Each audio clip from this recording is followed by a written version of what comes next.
কতটুক সে পশু হলে এরকম একটা কাজ করতে পারে।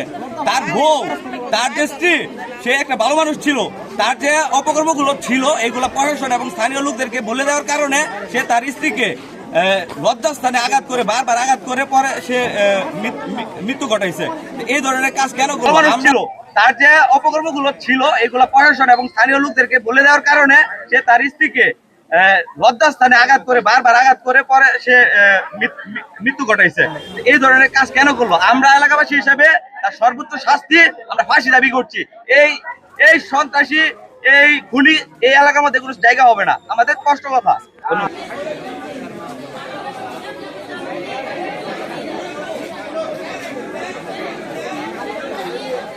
আপনাদের এরকম যারা আছে, যারা এরকম মাদক ব্যবসায়ী, এরকম মার্ডার আসামি, এরকম নুর ইসলামের মতো যারা আছে, যে যেখানে পারে এরকম বিচার নিজে হাতে বিচার করে উঠায় নেবেন। এখন আমরা এখানে অনেক দিন ধরে আজাবত আমরা কষ্ট করতেছি, 30 থেকে 35 বছর এরকম কাজ করতেছে। সে তার বাবা ও মাও এরকম দুষ্কারিত বিচার করে না, এরকম চুরি করে হুন্ডা নিয়ে আসে, মোবাইল নিয়ে আসে, মাদক যত ধরনের সমস্যা আছে সব ধরনের কাজ তার মধ্যে আছে।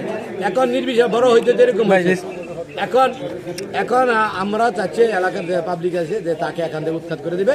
যে কালকে যে রাতের ঘটনা, এটা হলো এই মহিলাটাকে সে নির্যাতন করছে, একমাত্র ওই মহিলা সাক্ষী দিছিল যে হ্যাঁ বড়ি ব্যবসা করে।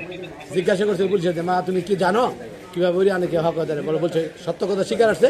পাওয়ার পরে তুই হ্যাঁ পরবর্তী পুলিশ গেছে, পরে তাকে নির্যাতন করছে আজকে 6 দিন ধরে। যেরকম ভাবে রড দিয়ে মারতেছে, আপনার গজাল দিয়ে মারতেছে, যতভাবে নির্যাতন, মহিলাদেরকে মারতে মারতে পরে লজ্জাস্থানের মধ্যে চাকুটা বাড়াইছে, বুঝছেন? লজ্জাস্থানে মারা ফেলাইছে। পরে জিজ্ঞাসা করছে ইন্দোর ওষুধ খেয়ে মরছে। আচ্ছা।